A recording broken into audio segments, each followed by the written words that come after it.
PEGI 16. SEGA.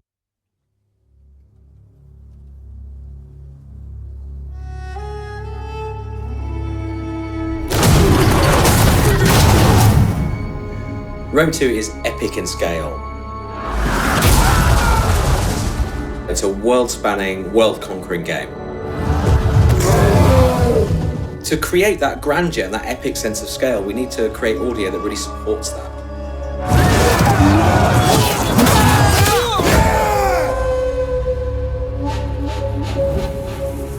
So the prologue in Rome 2 is a kind of contained, narrative-driven mini-campaign that leads the player into the full campaign game.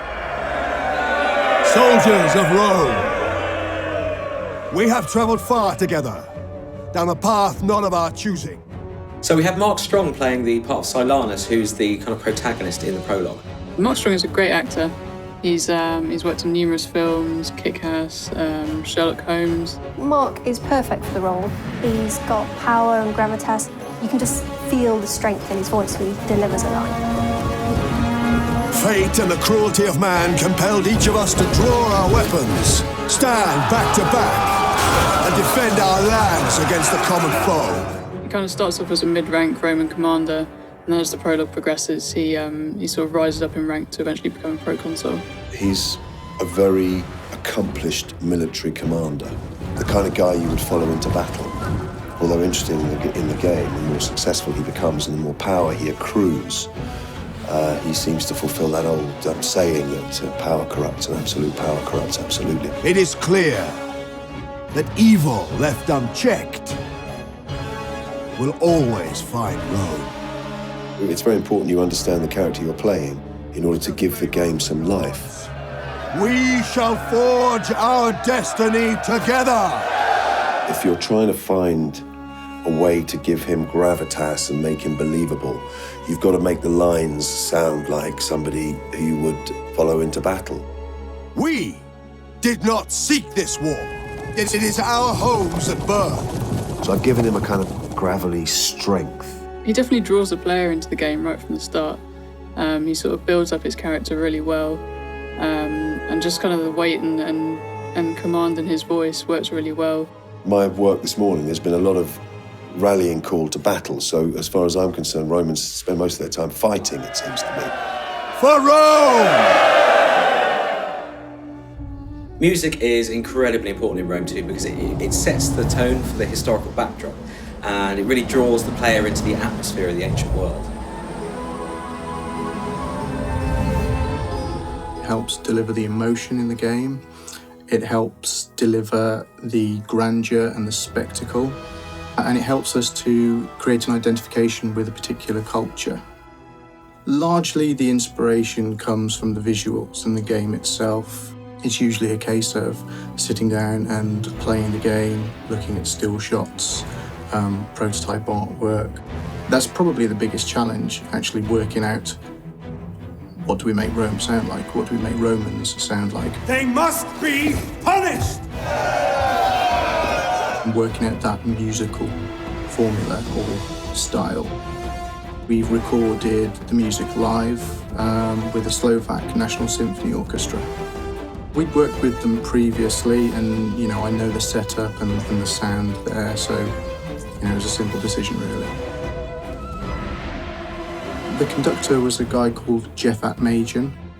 He'd got extensive recording experience on many feature films. He's really very good at communicating with the orchestra and shaping the phrasing that we're working on and rhythms so that we basically get what we really want and the music sounds as good as it can. When you record live musicians, you get the human emotion poured into the music. You get extra detail, depth and texture that's just not possible to do with electronic renditions. The sound effects in Rome 2 really immerse the player in any given environment they're in at the time. So, whether that's a great sweeping battle with thousands of troops or on the campaign map itself.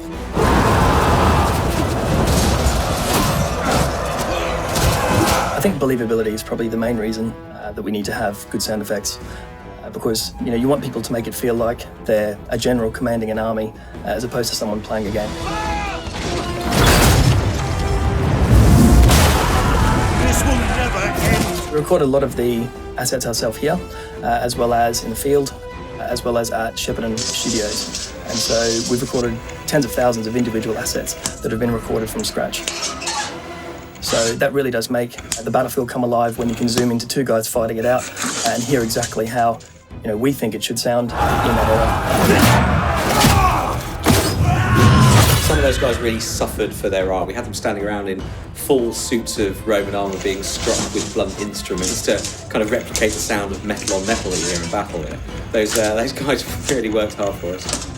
So the metal shield was a car door impact, plastic bottle being hit, foley, body thumps, like a big body hit.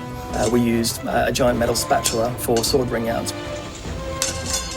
We also created a new sort of faux Roman guy, which was a punching bag with helmets, and we bashed it with our fists and all that sort of stuff. It's not always what you expect it to be. The sound effects and audio for Rome 2 are utterly spectacular. We've got this incredible orchestral soundtrack. We've got this incredibly detailed, rich soundscape. You just have to hear it to believe it. Take it from me, you're going to need some bigger speakers.